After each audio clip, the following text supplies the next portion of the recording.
un nuage de poudre blanche a explosé dans l'air. Ce n'était pas de la ouate, mais de la poudre de plâtre. Tout le stade est instantanément plongé dans un silence de mort. Cet homme avait remporté 400 combats consécutifs, et il trichait depuis le début. 2 jours plus tôt, nous avions déjà senti que quelque chose n'allait pas. Sur une photo de groupe, nous avons remarqué une fissure dans les bandages de Jack. Ensuite, nous avons découvert la vérité. Avant chaque combat, il glissait du plâtre dans ses bandages de main. Puis, une fois le combat lancé, la sueur faisait progressivement durcir le plâtre, rendant ses poings aussi durs que du béton. Cela expliquait pourquoi ses coups ressentaient quelque chose d'étrange. Mon entraîneur en avait toujours douté. Il disait que les coups de Jack étaient beaucoup trop lourds et totalement anormaux. Il pensait d'abord qu'il s'agissait d'un entraînement spécial, sans jamais imaginer une triche. Alors, je suis monté sur le ring, décidé à rendre justice à mon entraîneur. Je l'ai défié publiquement. Avant le combat, mon coach m'a donné une information clé. Au début du combat, le plâtre n'est pas encore complètement durci. Il lui faut quelques minutes pour se solidifier totalement. C'était ma seule chance. Cependant, quand la cloche a sonné, j'ai immédiatement compris que Jack était bien plus intelligent que je ne l'avais imaginé. Il restait constamment en position défensive, sans me laisser la moindre ouverture. Au moment où j'ai perdu ma concentration,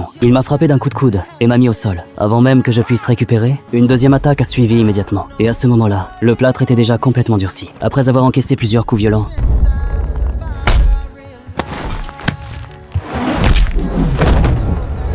j'avais du mal à rester debout, mais lorsque j'ai regardé mon entraîneur, toute la douleur a disparu de mon esprit. Je me suis relevé. 2 jours plus tôt, j'avais complètement changé ma manière de combattre. Mon entraîneur avait rassemblé tous les combattants ayant perdu contre Jack. Ils m'ont transmis tout ce qu'ils savaient, les techniques, les contre-attaques et chaque détail. De retour sur le ring, j'ai commencé à relier toutes ces expériences. Je me suis rapidement adapté au rythme. J'ai fusionné différents styles de combat et j'ai commencé à répondre à ses attaques. Technique contre puissance. Peu à peu, j'ai commencé à neutraliser ses coups lourds. Et lui aussi n'arrivait plus à suivre mon rythme. Mais l'écart d'expérience restait réel. Je commençais encore lentement à perdre le contrôle du combat. Alors, j'ai pris une décision. Je ne cherchais plus la victoire. Mon seul objectif était ses gants de boxe.